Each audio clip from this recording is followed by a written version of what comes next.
Kia ora, Aotearoa. Salam, namaste, sat sri akal to all our friends across New Zealand and especially in Auckland. I'm your host, Ajay Vasisht. This is The Weekender on Sunday. We have a special guest today, and we have a head-to-head with Todd McClay, MP for Rotorua. He's also on the Select Committee on Foreign Affairs, Defence and Trade, and he's also the National Party spokesperson for Trade and Tourism. Lots to talk about there, but he'll be joining us later. First, let's have some look at interesting news that's coming out of India. Now, while New Zealand has been almost 2 weeks, 16 days without a single new COVID case, and we love our dot ball days, India has reported a record 9,887 new coronavirus cases in one day on Saturday. And it overtook Italy as the world's sixth largest outbreak, 2 days before the relaxing of a lockdown with the opening of malls, restaurants, and places of worship. Is that a good decision? We don't think so, but it seems to be going ahead. What might this mean for a country of 1.3 billion people? An interesting report has come out from a Dr. V. Ravi at the Wim Hans Institute. He has posited that by December, some 50% of the Indian population might be carriers of COVID-19. That's 50%, folks, half the population. And perhaps 90% won't even know they have it until it rears its suction-cupped heads. That can't be good for the country, or the economy, or the health of the nation. The good news, if we can see it that way, is that Dr. Ravi has said that around 90% of those infected are asymptomatic and are unlikely to transmit the virus. Fingers crossed that's going to be the case, which leaves less than 10% who need hospitalization, and even fewer would require ventilator support. He further said that more should be done to protect the elderly, people with comorbidities, meaning the underlying conditions, and other vulnerable sections of the population. Now, this could portend to be a great challenge for the stability of our country, as the supply chains, food distribution, and wider economic, social, and health fabrics of the nation are put under immense stress. As the gap between the haves and have-nots grows, and has never been shown more glaringly than the migrant worker crises, as millions walked back to their villages and homes hundreds of miles away. But there is hope and time, if this is going to happen by December, to get in behind this and take a planned and calculated response for the coming months. India needs to do this. India has to do this to not go down the route of the USA, where there are food shortages, large-scale unemployment, and those protests. More about that later, but for now, let's come back to Aotearoa. I'm going to head out all the way to Rotorua, the tourism capital of the country. We have a special head-to-head with Todd McClay, for the MP for Rotorua. As I said earlier, he's also on the Select Committee on Foreign Affairs, Defence and Trade, and he's the National Party spokesperson for Trade and Tourism. Welcome to the show, Todd. How are you doing? Great to be here with you. Thank you so much, and welcome to Rotorua. Yes, indeed. I can almost smell the sulfur. Look, we just wanted to try and start on a positive note, because I think the opening up has probably got the businesses flowing again, and some of the tourism has also started. But with tourism taking a beating like so many industries and not going back to the pre-COVID-19 days, what are the future plans you and National has for the sector? Well, you are right that some of the economy starts to come back. I think the government, and particularly the Prime Minister, is overstating how quickly the economy is rebuilding itself. I actually think it's not going to be weeks or months, it's going to be many, many years. I mean, think of it this way. The entire economy virtually was closed down for 8 weeks. And before that, and subsequently afterwards, there are great restrictions, which actually mean it's, very challenging for all businesses. Here in Rotorua, but anywhere in the country, think about small businesses who couldn't trade for that period of time. They had debt increase because they had to keep paying their bills, the rates, the insurance, the rent, and so on. But they had no trade at all. And for many of them, it will take a long time for them to trade their way out of that. Ajay, you mentioned tourism. We have just had a long weekend, and so that's good for tourism. But actually, what I know from almost every tourism operator, with the exception of a few days over that weekend when they were busier than they had been, they're very, very quiet subsequently. And so I think that there is a real crisis in tourism in New Zealand. Our number one export was tourism, a real crisis. And I've got to tell you, what concerns me the most is there isn't actually a plan from the government, other than they've produced some money during the budget. They've not really been clear how they're going to spend it. And they're hoping that domestic tourism is going to fill the gap, and it's just not going to. So what would you do differently? I mean, there was that announcement of a $400,000 fund, which was $4 million or $400,000 fund, which is 100 million. 400 million. Yes, which is a dot. But what would you do differently?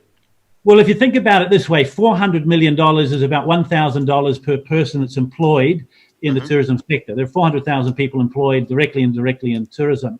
If you take Kiwi Build, they got about $30,000 per employee for the money that was given to them. And so it doesn't feel equal. So what would we do? Well, the first thing we need to do is look at when the Trans-Tasman border can open. And I think the government have been tardy in sending a signal to the tourism industry about when they hope to have that open and safely and under what conditions. And the reason I say that is if it's 3 months or it's 6 months or it's a year, they need to tell the tourism industry so the businesses can start planning for that. Because it's 3 months away. That's a very interesting idea. I mean, the Trans-Tasman bubble, we've been talking about it for a while, but really, aren't we sort of relying on the ability for Australia to open, and there's still some cases going on there?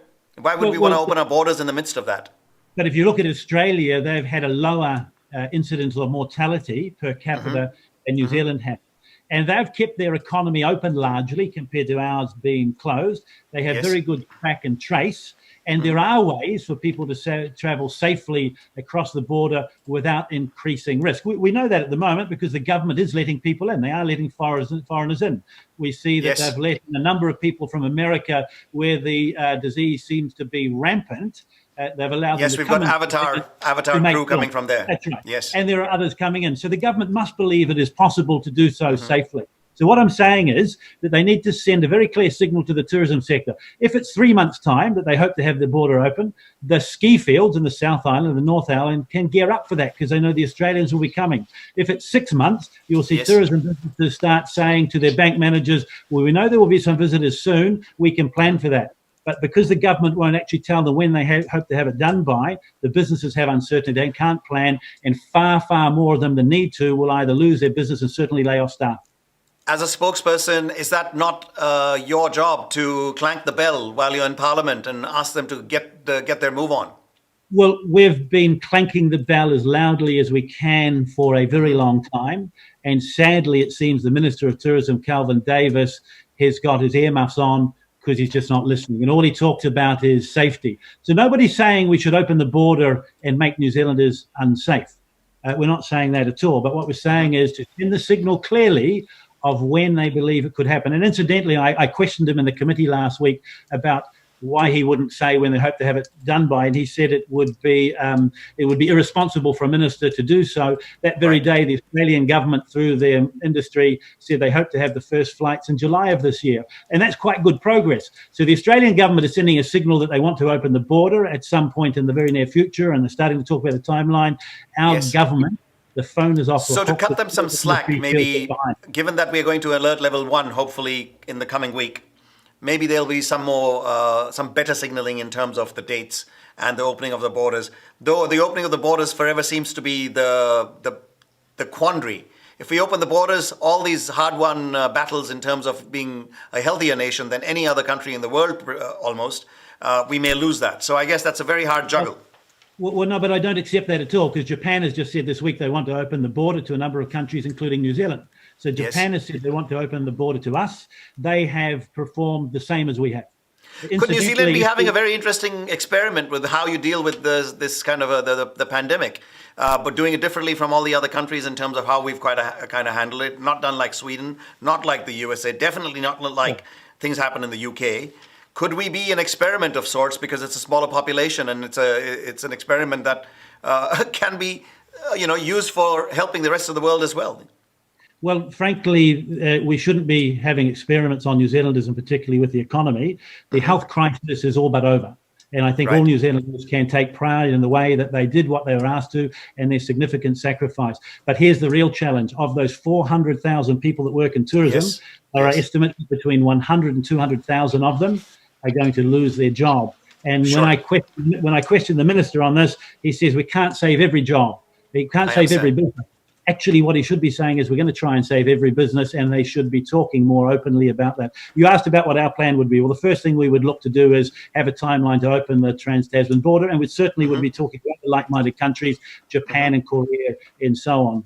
Secondly, we'd be looking to put money directly in the bank accounts, cash grants to tourism businesses, and we've announced 3 lots of policy around that one just over the weekend. That's a point of difference, definitely, because I think the businesses have had a complaint. They've given money direct to the employees, and they've acted as agents, but they've really not received anything for themselves to be able to pay for their rent and their ongoing other expenses, which don't stop as such. And the government have said they've made some changes around taxation, which they have, and they've found very cheap loans for them. But actually, all they're doing is moving debt from one place to another and making it less expensive. If you have no turnover, which many tourism businesses don't at the moment, it doesn't matter how cheap your debt is, you can't afford to pay it. And that's why I think they need direct cash grants. So we've said that under circumstances, businesses can get, including other businesses, small businesses, can get up to 50%, can get their GST back over 2 months, up to $100,000. We just announced cash grants, a $100 million cash grant scheme to help businesses, tourism businesses, change what they are doing. We've put no real cap on that. And the other thing we've done is said for businesses that want to take on new employees, they can get up to $10,000 to help them do so. So they have less uncertainty. And I think there's much more we need to see per employee up to a cap of 10. So it's more small to medium-sized enterprises. Right. So if you imagine you're a small business, you could be retail, you could be anything at all. You're not sure about all of that cost to take a new worker on. The government says, well, a national government would help you there with a grant of up to $10,000 to take some of that uncertainty away, so you don't have to go and borrow that to get extra people to work. But it seems to me, so this is almost a philosophical economics question. Everybody, including your party and the party in control at the moment, Labour, they are borrowing to their eye teeth to get through this crisis. And yes, it's debatable whether it's a good way to go about it or not, and when the economy should open. But regardless of the outcome, we are already in hock, and we'll probably take a generation or two to pay it off. That's right. Isn't there another way beyond the debt we are raising to be able to work this through? Does National being the party of economics and business, does it not have some kind of a working way? Could we not, for instance, this is a wacky one, could we not print more money and tax the people and pay that tax back out to the other part of the world where we're borrowing the money from? Well, or I think would it just be too inflationary? No, I think there's a very clear difference between National and Labour and exactly what you've said. Yes, there is going to be a lot more borrowing. In fact, borrowing in New Zealand will go up to $200 billion, about 53% of GDP by the time Labour have finished. Now, we've said we do believe there is a case for borrowing. It is necessary. You can't close down an economy and wipe out GDP in the way that has happened through the government's lockdown without the government having to borrow, because tax will be down and revenue will be down, but at the same time, costs will be up. Just think about the unemployment bill alone. The big difference between National and Labour is that as far as National is concerned, is every dollar that must be borrowed, we must spend carefully, and we must make sure it is spent properly, because it is the taxpayer that will have to pay it back. Here's the problem with the government borrowing. Someone has to pay it back, and it's going to be you, and it's going to be my constituents through their taxes. You haven't seen the Prime Minister, Jacinda Ardern, say they won't raise taxes. She's hedging her bet. But the only way that actually they can pay back their $200 billion will be to raise tax. And we've said, actually, we think Kiwis already pay too much tax. So the first thing that's a headache for both parties. Well, I mean, it's a headache for both parties, and it's a headache for you and me. No, it's not, because actually, if you look at the way this government is committing and spending money, they're spending it as fast as they can. As John Key said, like drunken sailors. So then what would you do different if you're not borrowing the money? How would you do it? No. So I'm not saying money doesn't have to be borrowed, but what I'm saying is that you don't have to pay it back. I'm saying, firstly, what you must do is have real discipline upon spending. You shouldn't just be spending money on anything and everything. One, it has to be targeted. Two, it has to be spent very, very carefully. And National has a real track record during the GFC and the Christchurch earthquakes. We had to borrow money at that time, but we did so cautiously, and we made sure there was a return. I tell you what I'd love to see, rather than more money be poured into public services, just for the sake of it, actually making sure that our public services, those officers in Wellington, are working harder for the Kiwi dollars that we're giving them. And so I think you would need to see gentle reform to make sure that the public service is working as efficiently as they can, number one. Number two, we need to be mindful. Grant Robinson needs to know every time he borrows $1, some poor Kiwi have to pay it back, and so he has to spend that money very, very carefully. An example, was it a So good use of... you're basically advocating efficiencies as opposed to taxation, which I don't think will work long term. Well, no, I think if the case is that the only way to pay back debt is increased taxation, the Prime Minister should say that, because I believe that's what Labor's plan is, but it certainly isn't a national plan. So what you have to do is the same as we saw during the GFC. We had to borrow a lot of money so that poor New Zealanders didn't have to. We invested it well. We focused on the economy. We grew the economy. This government inherited a strong economy of surpluses and some of the lowest levels of unemployment, and we lowered taxes. We didn't increase. So I agree with you, and I think there's a smidgen of difference in terms of how you are doing it as opposed to Labour. Let me ask you the wacky question again. What would go wrong if you just printed the money? Well, it's before all saying in inflation? No, before I go on to that, I don't accept what you said. There's not a smidgen of difference. There will be billions and billions and billions of dollars. $140 billion have just said they're going to borrow in the budget. How quickly that rolls off the tongue. And actually, they are already printing money. So you said, what would happen if they just print the money? If they just go and print the money, we would be a South American country, and there have been a number of them in the past. Actually, what we need is very cautious discipline around fiscal matters in New Zealand. And I'll tell you, the person to actually make sure the money is spent well, efficiently and cautiously, and that we don't borrow any more than we need to, and that's Paul Goldsmith, who will be the next finance spokesperson. We look forward to that, and I think with the elections looming large, that's a likelihood. But how likely, we don't know yet. So let me just move away from the tourism and the economy for a minute. Come back to trade in a way. New Zealand is not really seen as a big defense spender as such. But you mean trade on defense itself? Yes, we don't spend much, right? I mean, we don't even, well, we had a frigate, I think, but even that's maybe decommissioning soon. But trade as such is a big focus for us. And like any other country in this time of globalized economies around the world, we all rely on China to be our factory, if you like.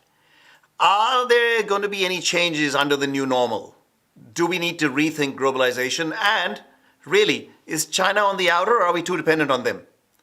Well, no, I don't think we're too dependent on them, but as with every country in the world, China almost becomes the number one trading partner. So we move between China and Australia depending upon the price of commodities, but there is no doubt that China is a very large and important part of the New Zealand economy, both in what we import, but particularly in what we export. When I was trade minister under John Key and Bill English, we had a trade agenda to diversify. So we were no longer too reliant on any one part of the world or group of countries or single country.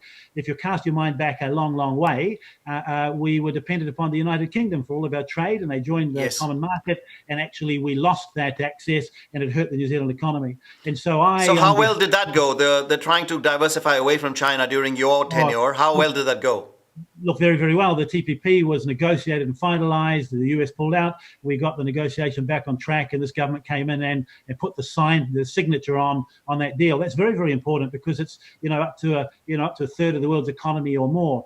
We have trade deals throughout Southeast Asia. We started the negotiation with the European Union. We were about 15 rounds into a negotiation with India, which wasn't completed, and I don't think only one minister's visited, so I don't think that's gone any further. So the point I'm making is that it's hard for any country not to trade a lot with China, given the size and strength and importance of their economy to the world. But no, I don't believe they're on the outer.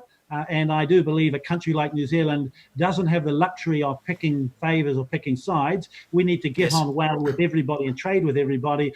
And if I had one message to this government, and particularly the trade minister and the foreign minister, would be to show respect to all countries that we have a relationship with, not just the ones that they think will sound better at home. And what about the human rights record and all the other stuff that goes on in the background, being the kind of economy and governance they have? That's no issue for us? No, they are very important. And on each visit that I had to China and other countries, I would raise New Zealand's position with them and others. I was the first minister from New Zealand, trade minister, in about 12 years to visit Iran. I took a business delegation there. In my meetings there, I raised New Zealand's position and objection to the death penalty. And we did so diplomatically, but very, very clearly. It's important that you do those things, that we are independent and have an independent foreign and trade policy, and we speak our mind. but we should do so respectfully, as we expect other nations to raise issues that they may have concern with, and as far as New Zealand's concerned, respectfully as well. We shouldn't be like other countries of the world where we use megaphone diplomacy for the sake of domestic support or support of the electorate, because ultimately it harms New Zealanders who want to do well overseas. But at the same time, we should stick up for ourselves. That's great to hear. I know we're it's a David and Goliath scenario. But on the same token, what do you think about all the protests and the heavy-handedness of the police and the National Guard being called out? They're also kind of leaning towards a more authoritarian kind of response to the protests that is basically their own citizenry. Do you mean in the US? Yes, in the US. So, are they on a par now in terms of coming down so hard on their own citizens? Well, no, I'm not going to make comparisons country to country, because that would go against what I just said. You could get into some hot soup there. Yeah. We don't want you to do that. But certainly what we're seeing out of America and other parts of the world is concerning. We're going through a great period of uncertainty, and I fear in many countries it's likely to get worse before it gets better, because what's to follow is great economic harm. New Zealand is going to see a crisis of unemployment and great harm to the economy. And when we talk about the economy, I'm not talking about the billions of dollars that this government is going to borrow, and I don't spend as well as they need to. I'm not talking about the big corporations or the American companies. I'm talking about the people that live in our streets and our communities, that run small businesses, who are struggling, who have put their houses up as security, that actually are in a difficult position through no fault of their own, and not seeing enough understanding and support from this government. That's what I'm talking about. And that's a big challenge that's coming. And mark my words, that's what's going to decide this next election, the economy, and who can best help these small businesses get back on their feet and rebuild, not the billions of dollars of hugs that we're hearing from the current government. Well, I think there is a feeling among the electorate that they'd have to really mess things up between now and September to give an equal-footed chance. And we don't want them to have that. We don't want a meltdown of the economy for anybody, really, because we all going to be affected. I'm not hearing that in my electorate. Over the last week, I've been out and about a lot, and I'm hearing people concerned about their jobs.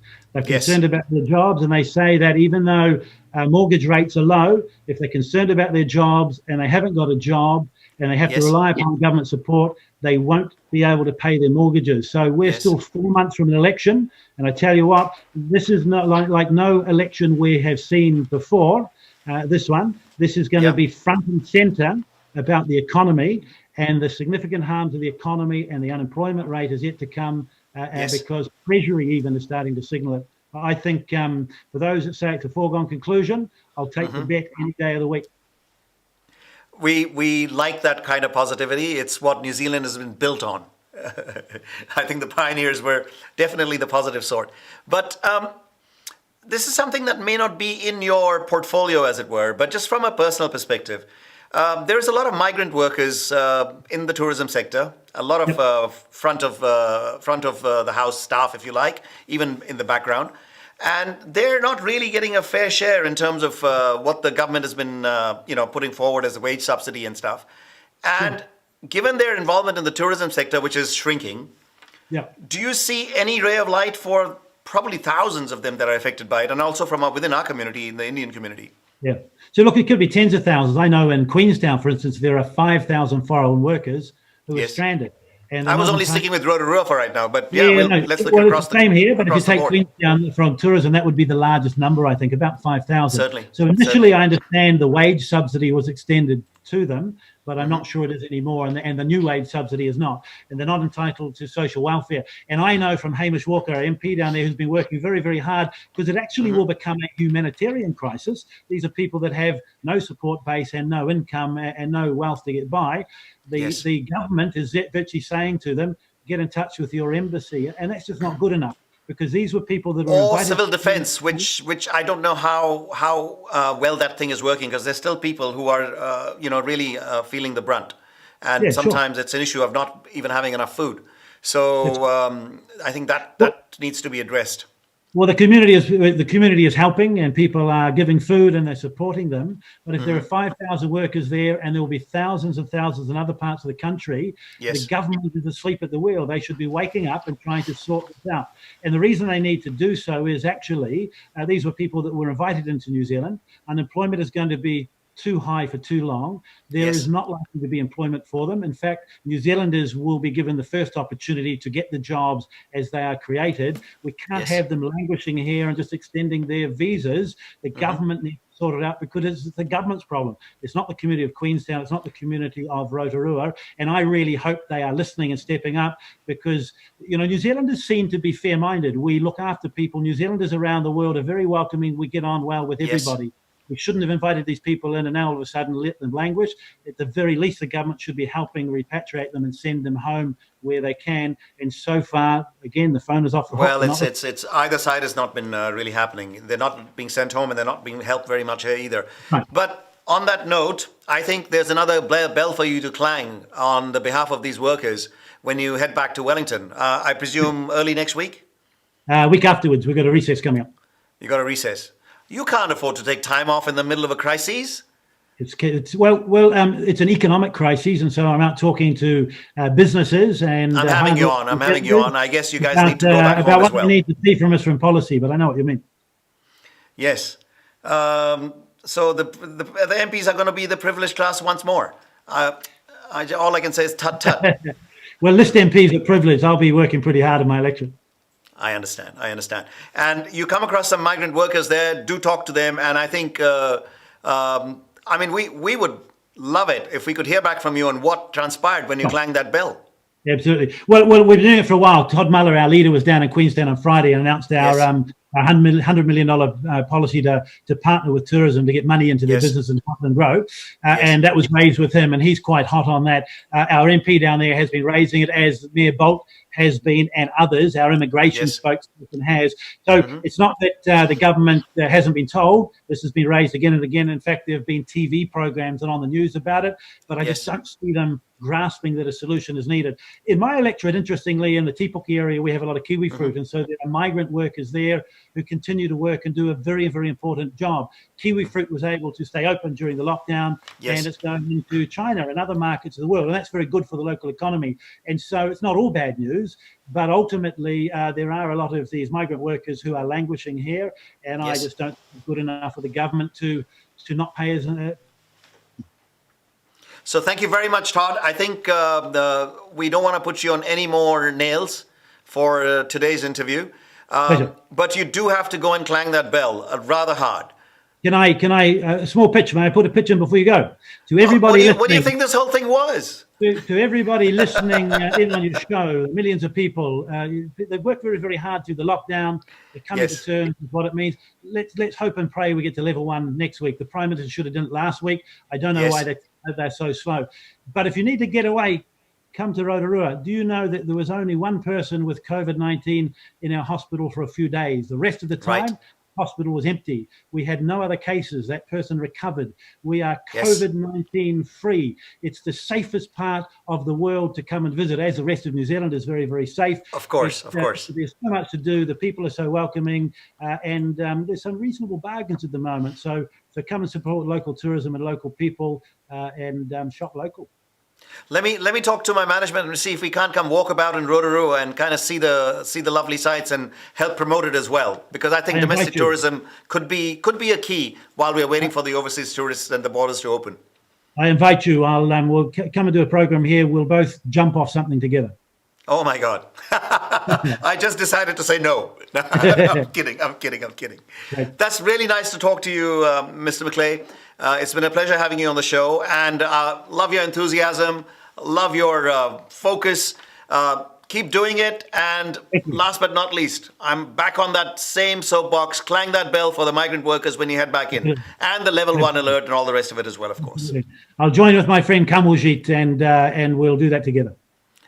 Fantastic. Thank you very much for joining us. Have a great weekend, what's left of it, and we'll see you on the other side of level 1. See you. See you indeed. Right. Wow, what an interesting man. Oh, so much of energy. And maybe I have to be a little bit harder on these people. But that's just remains to be seen what can be done, because I think the government itself is kind of, they took some very interesting steps. They, like they said, went in early, went in hard, and they managed to do what most other countries in the world have struggled with, which is prevent this kind of a health sector meltdown. But what happens to the economy afterwards is that, as in any election year, there's usually one refrain. It's about the economy, stupid. So the economy is what we're going to be looking at, and I think this will be more and more center stage as we go forward. Now, without further ado, you know and we know that without some support, nobody gets by in life, and neither does our program. And for that, I'd like to thank our sponsor, Launchpad. Well, they're actually called Business Launchpad. They give you expert advice that you can count on. New business setups, business plans, annual and monthly accounting, cash flows, forecasts and budgets, tax advisory and compliance, IRD tax, debt, reconstructions, resolutions. Pardon that, not reconstruction, resolutions, property tax, Zero and MYOB support and training, bookkeeping, and of course, lots more. Talk to Ankur Sharma at Business Launchpad.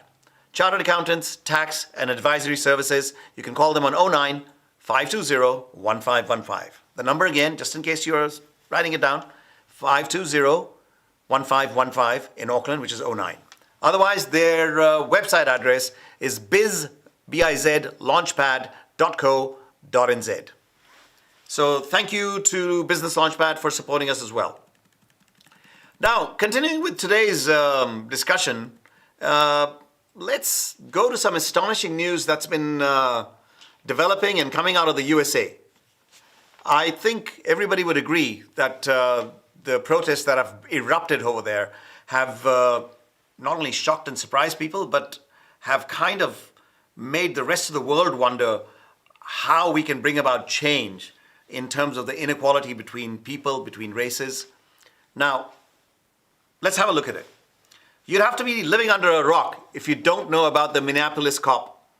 I think his name is Mr. Chavez, who put African-American George Floyd under his knee for 8 minutes and 45 seconds.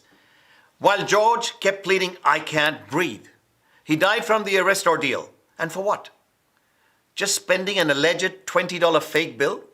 You and I could be carrying a $20 fake bill without even knowing it. And you should not be choked to death for doing something like that. That too by those sworn to protect you. And those decrying the violence of the protests, and I don't at any time condone violence, but for those decrying that, the rioting, one only has to ask, how long is it okay to wait for inhuman police and state brutality to be stopped via peaceful protests? 10 years? 50 years, like the time of Martin Luther King? 400 years? Because that's how long and how far back the slavery history of the USA goes, when there were lynchings and innumerable deaths in the cotton plantations of the slave owners. So about 8 years back, an African-American death by police started catching the media eye. In 2012's Trayvon Martin case, a 17-year-old shot fatally by George Zimmerman. He was a police officer who was later tried and acquitted of that shooting, as he claimed self-defense and the stand your ground law, which is basically, I have to stand my ground. I shouldn't have to move as I'm a officer of the law. But this time, what Derek Chauvin and his 3 accomplices, now they have actually been charged as well, and this death has been now treated like a homicide. What did they do to George Floyd? That has sparked a whole list of grievances and protests across the country. It has truly lit the flames. Now, something interesting happened during the week. James Mattis, he's a Marine general, esteemed, very well regarded, who had resigned as Secretary of Defense in December 2018 to protest Donald Trump's Syria policy, came out after having kind of resigned. He came out and broke his silence, and he had this scorcher for the US President Trump. He said, "I have watched this week's unfolding events angry and appalled. The words equal justice under law are carved in the pediment of the United States Supreme Court. This is precisely what protesters are rightly demanding.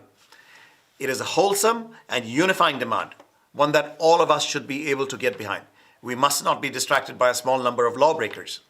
The protests are defined by tens of thousands of people of conscience who are insisting that we live up to our values as a people and our values as a nation." He goes on, "We must reject and hold accountable those in office who would make a mockery of our Constitution. This is an extraordinary broadside. Denouncing the president for dividing the nation and accusing him of ordering the US military to violate the constitutional rights of American citizens. But at the same time, the protests have also given an opportunity to ideological opponents of the USA to denounce it further. The Beijing Foreign Ministry spokesperson, Zhao Lijian, said, how come the US politicians called rioters in Hong Kong heroes, but when it's happening in America, they are labeled thugs? I wonder where the thugs actually at. Is it perhaps in the White House? The US simply cannot have any questions for others in the coming years. Now, this was a reaction from the Russian, where Moscow's foreign ministry spokeswoman Maria Zakharova was scathing. So, analysts who follow politics and international affairs, they're wondering if the principles of democracy, equality under the law, and human rights have suffered a mortal blow. Whether in the so-called free West, or in the ROC, or Russia, or in perhaps so many other countries around the world, Washington's moral opponents see tear gas being fired on peaceful protesters. From the land that gave us that clarion call for freedom, where we could have a government of the people, by the people, for the people, that's a big letdown. Is this such a government of the people, by the people, for the people in the United States right now? Many would say definitely not. I'm your host Ajay Vasisht with Weekender on Sunday. I will see you next Sunday. For now, the safest country दुनिया भर में. Kia ora, salam, namaste, sat sri akal. Till next time. This has been Weekender on Sunday.